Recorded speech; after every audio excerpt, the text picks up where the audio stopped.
Time to pull up a chair. We've got another great story for you today in the rLounge.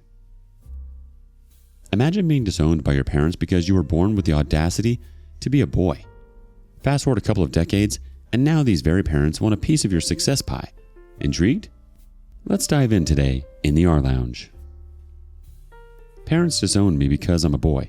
Now I'm an entrepreneur, and they want me to fund my sister's education. I am 25 male. My story goes back to the time when I was 6, or rather since the time I was born.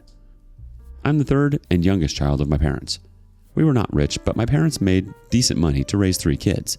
We lived in a small town in an ancestral house, which saved us a lot of expenses.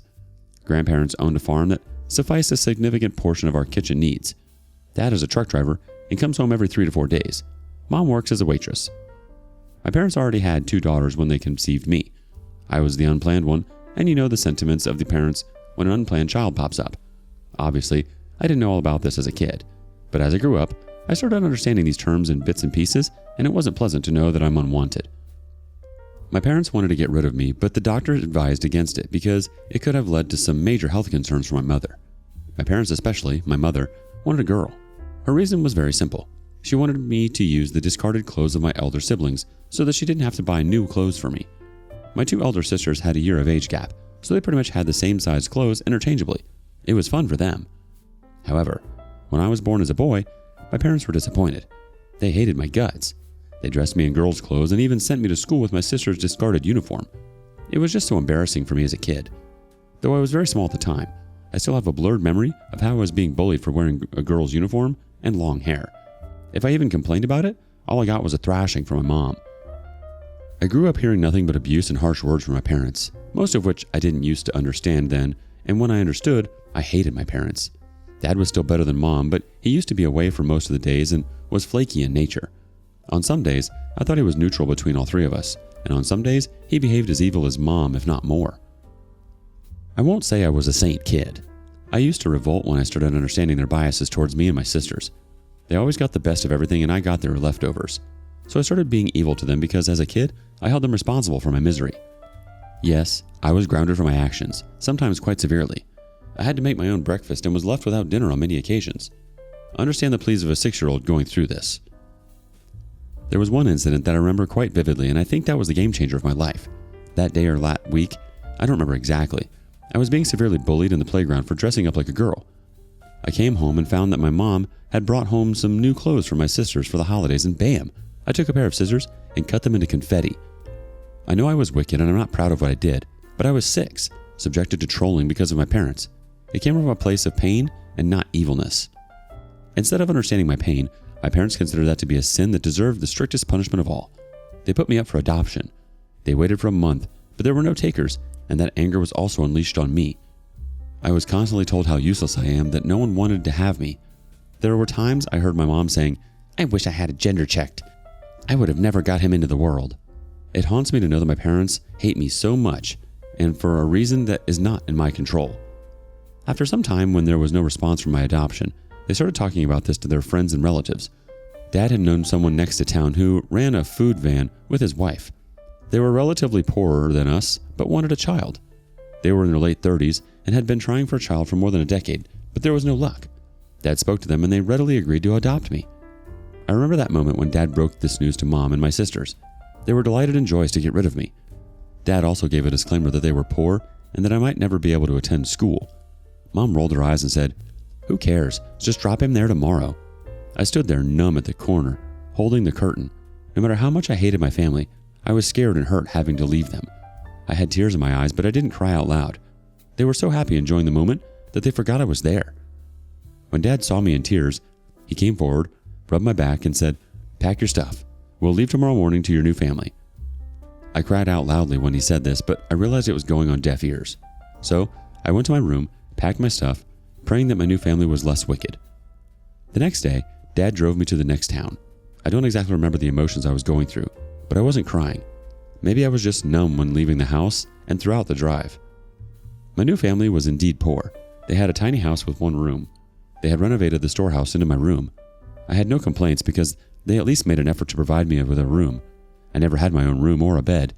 My sisters had a bed and I was put up on a cot at the corner of their room and a tiny closet for my belongings. This room was comparatively smaller than our room, but it was cozy. My new parents, Mary and John, were warm and loving, but I came from a disturbed household. I had never experienced that love. Yes, I saw my parents showering their love on my sisters, but never on me. I used to doubt my new parents' intentions and took their love to be just a temporary one. I tried not to get attached to them because I feared that they might also throw me away. Childhood trauma, you know? It took me many months to realize that they actually loved me and were not putting up a facade. Yes, my school was discontinued that year because my parents moved me here mid-session, but my new parents promised to get me to school next year. I witnessed how they worked extra hard to save money to get me into a school. That's when I started loving them back. My adoption turned out to be a blessing in disguise. My biological parents never showed up after shipping me to Mary and John. Honestly, I was relieved because here I was treated by my original identity as a boy. Mary and John were very hardworking people. They worked for 14 to 16 hours a day for their food truck. The truck was located just outside their apartment, so I was not left alone when they were working. I could see them right through my bedroom window. Eventually, I started spending my day on the truck, helping them with whatever I could. When I got admitted to the school, I gave my full time to studies, but helped them with the chores whenever I was free. I was a little over 10 when I helped John at the cash counter. I was pretty good at calculation. I learned business and accounting from a very early age.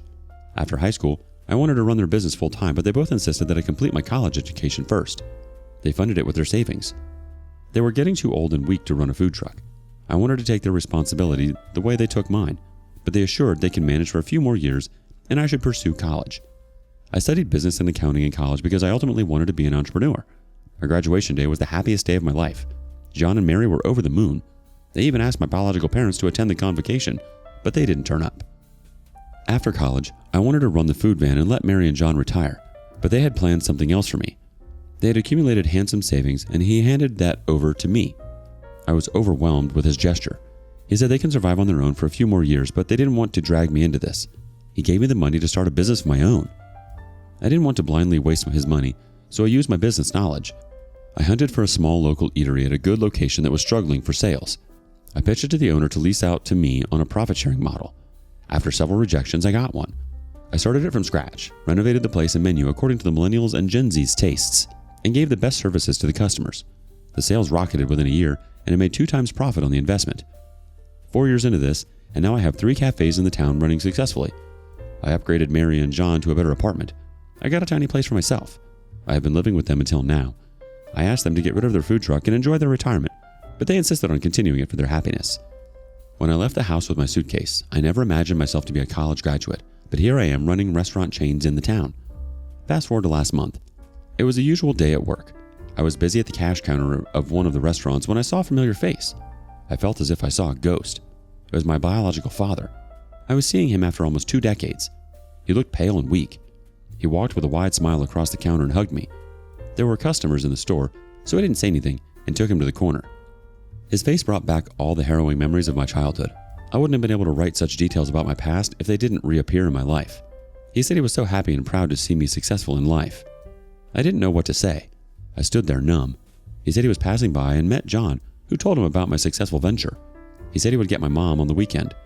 I didn't say anything, and he left shortly after that.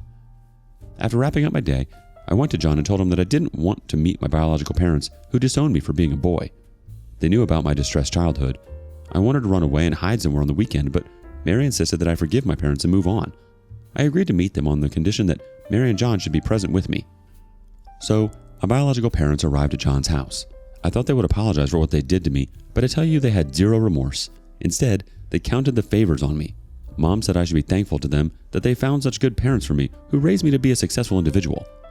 I was shocked to hear that. I wanted to give it back to them, but Mary held my hand, gesturing to me to calm down. I diplomatically said, I'm blessed to have John and Mary as my parents. I can describe the meeting as awkward for me. The next day I got a call from my mother. I didn't recognize her voice. How would I? It was the first time she had called me in 20 years. It was a demand for money. She said that Dad had lost his regular job and had been working on a contractual basis for years now.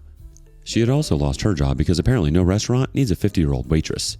It was difficult for them to make ends meet. I asked how much she needed and she said $20,000 should suffice. She had borrowed that money from her friends over the last few months to run their groceries at the house, and now her friends were asking for the money back, and she had none. I hung up the call saying, I'll think about it and get back to you.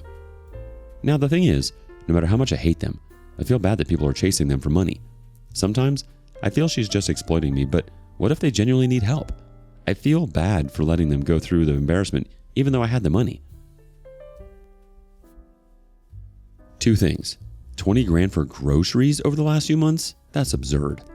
There's no way groceries cost 20 grand in that amount of time. And secondly, she's absolutely exploiting you.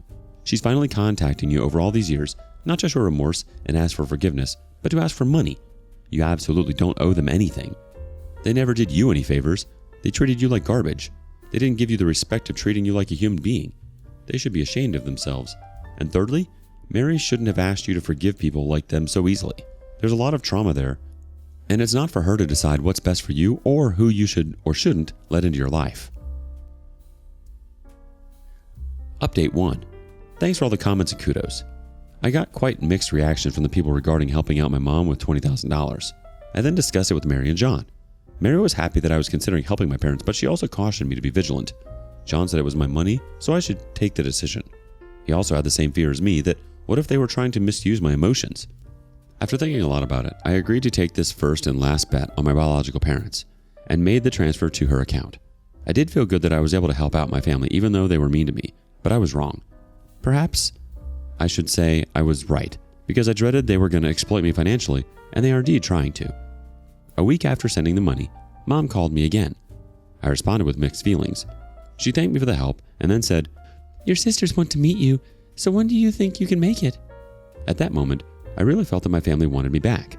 I know my parents wronged me when I was a kid, and I hated them, but I never hated my sister.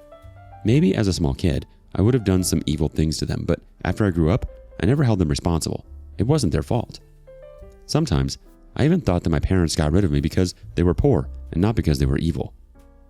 I told my mom that we could meet on the coming Sunday and that I could drive home. She interjected saying, "Why don't we meet somewhere outside?" I didn't think a lot about this, and I just said, "Okay." She said she would text the location and time details in some time. After I hung up, I felt this uneasiness. Like, why she didn't want me to visit home. I mean, yes, it doesn't matter where you meet, but still, meeting your family after so many years, don't you think you would call them home instead of meeting them at a restaurant? Nevertheless, she sent me the details of the restaurant, and it was one of the fanciest restaurants in town. I didn't think much at the time because my mind was stuck at the point that they didn't invite me home. I went to the restaurant. They were already there. My sisters rushed to hug me. For a moment, I was happy to see them after so many years. I was having fun catching up with them until the menu came and they started ordering food. They deliberately were looking for the priciest food. When they asked my father what he wanted, he just grinned and said, "Order the most expensive one. My son is a big man now." That was so petty of him to say that. Had John and Mary said this, I would have been a proud son. But this coming from my biological parents was mean and wicked. There was nothing I could do. I sat there watching them gorging over the food, plundering my wallet. Yes, I paid the bill too. There were very wild thoughts running in my mind, like ghosting them before the bill that would have been too severe for them. I pledged right there never to get into their emotional trap again. I was cold for the rest of the evening, and I bet they didn't notice it. While leaving also, they didn't invite me home. Instead, my elder sister asked, "So where are we dining next?" I faked a smile and said, "Nowhere," and waved them goodbye. I came back and told Mary about my greedy family. She was shocked to know that. She's a very kind and independent woman. She found all these to be very disturbing. She advised me not to be a fool again, and also not to think too much about them and to focus on my life. I did that. My sisters called me after a week or so, but I didn't respond to them. My mother also called me, but I didn't respond. It's been 2 months since then, and now they stopped texting or calling. I think they got my hint that I didn't want them in my life. Honestly, you sort of walked right into that one, but there's no harder lesson to learn, and you had to learn the hard way. Update 2. Hello everyone, thank you for all the love. As I mentioned in my last post, I stopped responding to my sisters and my biological parents because I understood they wanted me only for the money. Almost after 5 months, yesterday she called me again. I saw the phone ringing and I answered impromptu. She began with small talk, asking me about me and my work. It sounded so fake and pretentious that I couldn't bear it. I asked her what did she want. She took a deep breath and said my sisters had to drop out of college because Dad couldn't pay their tuition fees, so they wanted me to fund their college education. I flipped out. She asked me to calm down and said they were my sisters, my family, and I should help them. I was at work at the time and didn't want to mess up my head, so I hung up. She called me again in the evening. I ignored the call a few times, but it was bothering me. Ignoring was not the solution, I realized. The next time she called, I answered. She asked, "Your sisters are very excited to rejoin their college, so how are we going about it? Will you be paying it one shot or semester-wise? I suggest you transfer the whole amount to me, and I will pay the tuition before each semester. You don't need to take the trouble." I was like, "Whoa, hold on, lady. I'm not going to make any payments." She was so surprised. She didn't expect a no to be an answer. She asked, "What do you mean? You don't want to pay it at a shot?" "It's fine. We can manage in installments as well." I repeated, "I don't want to pay it in either way. My eldest sister's education is not my responsibility, especially when my parents had abandoned me and never checked up on me. Even now, you guys are talking to me just because you could leech on my money." She was boiling with anger and lost her mind at my words. She said, "Don't you forget that we birthed you. Whatever you are is because of us. Your dad found a good guardian for you, and now when it's your time to repay us, you cannot shy away from your responsibilities. Your sisters and your parents are your responsibilities, and you have to take care of all of us." I had a lot to say, but it was just falling on deaf, narcissistic ears. So I just said, "Well, yes, I do owe a lot to my parents. That is John and Mary. They deserve all the credit for success. And for you guys, I don't know who you are. None of my documents have your name, nor do I have any photographs with you folks, so I don't think I know you at all." She was hurling abuses at me, but I said, "Wrong number, lady," and hung up. Now, whatever you call me, selfish, cruel, or whatever, I'm not going to shower my hard-earned money on my so-called family. They were never my family. They got rid of me when I was just 6. And yes, I got comments in the last update that I called John and Mary by their names and not Mom and Dad. Actually, I do call them Mom and Dad, not immediately after coming to them, but when they got me to school and worked hard to provide for my needs and loved me, I got attached to them and called them Mom and Dad. For the sake of narrating the things here, I refer to them by their names. John and Mary are my actual mom and dad, and for my biological parents, I don't call them anything. They don't exist for me. You're the farthest thing from selfish or cruel, OP. You don't owe them anything after how they treated you, and yet you sent her money and even sat through the horrendous dinner and paid for everything. That family gave you up and didn't think twice about throwing you away like you were nothing but trash. They just threw you to the first people that said yes. They didn't even think that those people could have been dangerous for children. I'm sure they could have tossed you out to the curb if they could. My heart breaks for your inner child, OP. Despite it all, and the cards you were dealt, you really rose to the top and flourished. You should be extremely proud of yourself, OP. Would you have given your bio mom money? Why or why not? Why do you think OP gave them a chance? Thanks for joining us today. Be sure to like, subscribe, and click that notification bell before you leave. We'd love to hear your thoughts on today's topic, so feel free to leave a comment. See you next time in the rLounge.